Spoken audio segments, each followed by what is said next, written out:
President Donald ট্রাম্পের কিছু কথায় একটা শীতল আতঙ্ক ছড়িয়ে পড়েছে। কেন মনে হলো যে গতকালকে যুক্তরাষ্ট্রে ওয়াশিংটনের হোয়াইট হাউসে প্রেসিডেন্ট ট্রাম্প তাদের যে বিভিন্ন অঙ্গরাজ্যের যে গভর্নর যারা আছেন গভর্নরদের একটা সমাবেশে বক্তৃতা দিচ্ছিলেন, এবং সেই বক্তৃতা দেওয়ার সময় তারা যে নানাভাবে ব্যয় সংকোচন করছে, যুক্তরাষ্ট্রের মানুষের ট্যাক্সের টাকা বিদেশে যে নানাভাবে ব্যয় করা হতো সেগুলো তো উনি গত কয়েকদিন ধরে আপনারা শুনছেন যে এগুলি তারা ব্যয় সংকোচন করছেন। এবং যেমন ইউএসআইডি নামে তাদের যে প্রতিষ্ঠানটা সারা দুনিয়াতে বিভিন্ন জায়গায় তারা অর্থ ব্যয় করতো গণতন্ত্রের স্বার্থে, গণতন্ত্রকে আরও শক্তিশালী করার জন্য, সেই ইউএসআইডিকেই বন্ধ করে দিয়েছেন, টাকা পয়সা আর দিচ্ছেন না। এবং আমরা জেনেছি গত কয়েকদিন আগে একটা বক্তৃতায় উনি বলেছিলেন যে উনি কিভাবে ভারতে $21 মিলিয়ন, বাংলাদেশে $29 মিলিয়ন দিয়েছেন, ইউএসআইডি দিয়েছিল আর কি, ওইগুলি যেগুলো আরও দেওয়ার কথা ছিল সেগুলো উনি বন্ধ করে দিয়েছেন। এবং এই গভর্নরদের সমাবেশে উনি এমন কিছু কথা বলেছেন যা নাকি আমাদের জন্য রীতিমতো তাৎপর্যপূর্ণ, এবং এটা নিয়ে আমার ধারণা আগামী 2 দিন খুব আলোচনাও হবে, লোকে খুঁজে বেড়াবে লোকগুলোকে। আমি একটু বলি ডিটেল, আমি অত নিজের ব্যাখ্যায় না যে প্রেসিডেন্ট কি বলেছেন সেগুলো আপনাদের একটু আমি শোনাই। আমি ওনার ভিডিওটা দেখেছি, আমার ধারণা এই ভিডিওটা এরই মধ্যে আপনাদের অনেকের কাছে পৌঁছে গেছে। আমার কাছেও এই ভিডিওটা বেশ ঘন্টা কয়েক আগে দেশের বাইরে থেকে একাধিক ব্যক্তি পাঠিয়েছেন, বেশ বড় ভিডিও। তার মধ্যে বাংলাদেশের পার্টটুকু ওনার উল্লেখ করেছেন কোন জায়গা থেকে কোন জায়গায় আছে। আমি যতটুকু শুনেছি এবং বিভিন্ন মিডিয়া যতটুকু পড়েছি সেটা যদি আমি আমার মতো করে এটা অনুবাদ করেছি আপনাদের আমি পড়ে শোনাই। প্রেসিডেন্ট ট্রাম্প বলেছেন যে রাজনৈতিক পটভূমি শক্তিশালী করতে ইউএসএইড $29 মিলিয়ন দিয়েছে বাংলাদেশকে, আর সেই টাকাটা গেছে এমন একটি প্রতিষ্ঠানের কাছে যার নাম কেউ কখনো শোনেনি।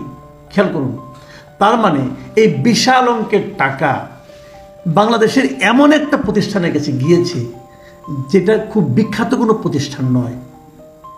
আমি বলি আপনারা ভাবতে থাকুন বাংলাদেশের কোন প্রতিষ্ঠান হতে পারে এমন যেটা কোনো বিখ্যাত কিছু না, কিন্তু যুক্তরাষ্ট্র তাদেরকে এত টাকাটা দিবে, যুক্তরাষ্ট্রের সঙ্গে খুব ভালো সম্পর্ক, সেটা কী হতে পারে?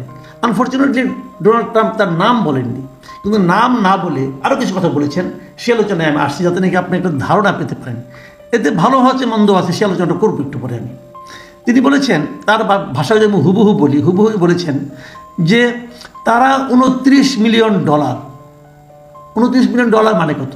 আমাদের টাকায় 350 কোটি টাকারও বেশি, 350 কোটি টাকারও বেশি। এই টাকাটা তারা $29 মিলিয়ন পেয়েছে, তারা একটা চেক পেয়েছে। আপনারা চিন্তা করতে পারেন, ধরুন আপনার একটা ছোট্ট ফার্ম আছে, আপনি এখান থেকে $10,000 ওখান থেকে $10,000 করে পেতেন, আর তারপর আপনারা যুক্তরাষ্ট্র সরকারের কাছ থেকে $29 মিলিয়ন পেয়ে গেলেন, অথচ সেই প্রতিষ্ঠানটিতে মাত্র 2 জন মানুষ কাজ করে, মাত্র 2 জন মানুষ কাজ করে। কিন্তু এখন আপনাদের জন্য কিন্তু পাজলটা আর একটু ইজি হলো।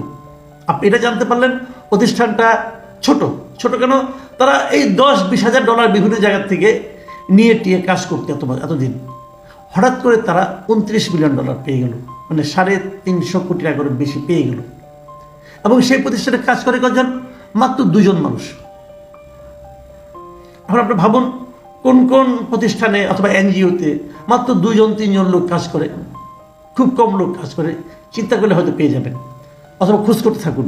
উনি তারপরে কি বলেছেন, আরও বলেছেন, ওনার কথায় আবার পড়ছি ওনার ভাষায়, যে মাত্র 2 জন মানুষ। আমার তো মনে হয় তারা এখন খুবই খুশি, তারা হঠাৎ করে বিরাট ধনী হয়ে গেছে এমন বিশাল প্রতারণার মাধ্যমে অর্জনের জন্য। আমার তো মনে হয় শিগগিরই খুব ভালো একটা অর্থনৈতিক বিষয়ক ম্যাগাজিনের প্রচ্ছদে তাদের ছবি ছাপা হবে। এটা কিন্তু উনি ফান করে বলেছেন আর কি, যে এত টাকা হঠাৎ করে পেয়ে গেছে, হঠাৎ করে তারা এত বড়লোক হয়ে গেছে। এখন তাদের নিয়ে তো যে কোনো একটা ম্যাগাজিন, বিশেষ করে ফিনান্সিয়াল ম্যাগাজিন যেগুলো আছে, তারা তো তাদেরকে নিয়ে কভার স্টোরি করতেই পারে। এই জিনিসটাই কিন্তু ইঙ্গিত করেছেন। এখন কথা এই পর্যন্ত বক্তব্য, ওনার বক্তব্য। এখন প্রশ্নটা হলো যে টাকাটা পেয়েছেন কোন খাতে, এটা কিন্তু একটু জানা দরকার আপনাদের। আপনারা ওই যে ডেমোক্রেসি ইন্টারন্যাশনাল ওয়েবসাইটে যান, সেখানে দেখবেন যে বাংলাদেশের রাজনৈতিক পটভূমি শক্তিশালীকরণ প্রোগ্রামের জন্য মূলত এই অনুদানটা দিয়েছে ইউএসআইডি এবং ডিএফআইডি, এই দুইটা প্রতিষ্ঠানে কিন্তু এই অনুদানটা দিয়েছে। এই প্রোগ্রামটা কেন ছিল? এই প্রোগ্রামটার মূল লক্ষ্য ছিল যে রাজনৈতিক দলগুলির মধ্যে সক্ষমতা বৃদ্ধি এবং রাজনৈতিক দলের সঙ্গে ওই নির্বাচনী এলাকা যেখানে তারা কাজ করে, বিভিন্ন নির্বাচনী এলাকার তাদের মধ্যে এমন একটা সম্পর্ক বাড়ানো যাতে নাকি ওই এলাকায় রাজনৈতিক সহিংসতা কমে যায়। এই উদ্দেশ্য মহৎ, কোনো সন্দেহ নাই। কিন্তু প্রশ্ন হলো কয়েকটা এখানে। কয়েকটা হল, প্রথমত ডোনাল্ড ট্রাম্পের দিক থেকে যদি দেখি, ওনার প্রশ্নটা হলো এই টাকাটা তো আমার টাকা, আমার দেশে মানে যুক্তরাষ্ট্রের মানুষের ট্যাক্সের টাকা, সেই টাকা দিয়ে আমি আরেক দেশের গণতন্ত্র নিয়ে অত মাতামাতি করতে যাবো কেন?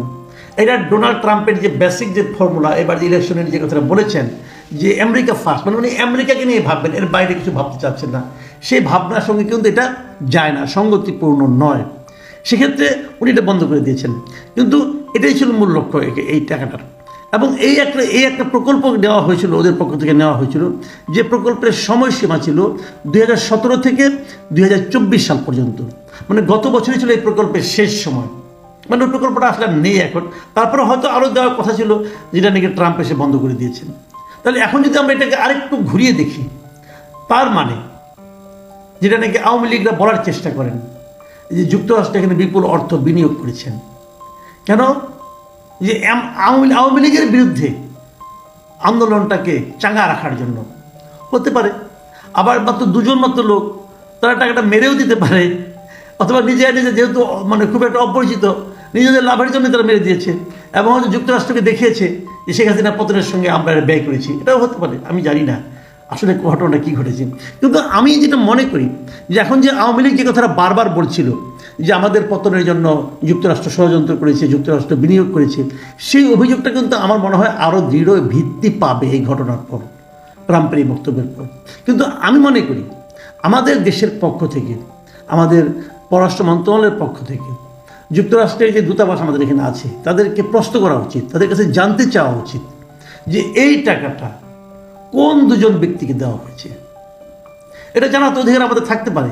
যদি আমরা জানতে না পারি তাহলে আমরা একে সন্দেহ করব, ওকে সন্দেহ করব, আপনিও একে তাকে সন্দেহ করবেন, তো এটা তো ভালো হলো না।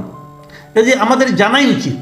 এবং আমি পররাষ্ট্র মন্ত্রণালয়কে বলবো, ভাই এটা আপনারা একটু খোঁজ খবর নেন, আপনারা যুক্তরাষ্ট্রের যে দূতাবাস আছে তাদেরকে জিজ্ঞাসা করেন যে এই দুই ব্যক্তি কে, যে দুই ব্যক্তির কথা আপনার ট্রাম্প ইঙ্গিত দিয়েছেন, ছোট একটা ফার্ম, সে ফার্মে কেউ চিনত না, এরকম ফার্মটা কে, কারাই টাকাটা নিয়েছে।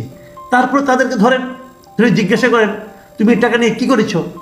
এটা যদি এই সরকার করতে না পারে তাহলে এই ষড়যন্ত্রের সঙ্গে অনেকে কিন্তু এমনও সন্দেহ করবে যে হয়তো সরকারও জড়িত আছে। মানুষের সন্দেহ কিন্তু আপনি থামাতে পারবেন না, অথবা এই সন্দেহটা কিন্তু ছড়িয়েও দেওয়া হবে।